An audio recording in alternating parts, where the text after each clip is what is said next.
Policia e Fierit ka arrestuar sot shtetasin J. 64 vjeç banues në Skrapar, pasi dje autoambulanca që drejtonte ky shtetas u përplas me kamionin që drejtonte shtetasi IS. Si pasojë, vijojnë të jenë nën kujdesin e mjekëve dhe jashtë rrezikut për jetën, pacienti që po transportohej me autoambulancë dhe punonjësi policisë që e shoqëronte.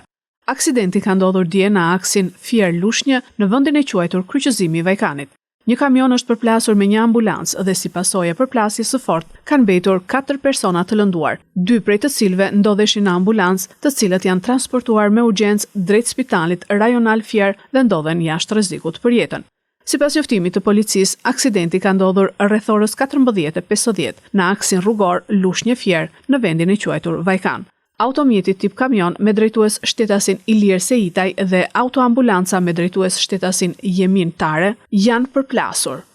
Si pasojë e përplasjes janë dëmtuar pacienti shtetasi Genci Zylyftari 38 vjeç dhe personat që shoqëronin pacientin nga Spitali Psikiatrik Vlorë për në banesë, shtetasi Esat Zylyftari 74 vjeç banues në Skrapar. Babai i pacientit, shtetasi Hatem Bakellari, 54 vjeç, punonjës i policisë në komisariatin e Skraparit dhe shtetasi Taulant Mekollari, banues në Çorovot, infermieri, të cilët ndodhen në spital në kujdesin e mjekëve jashtë rrezikut për jetën.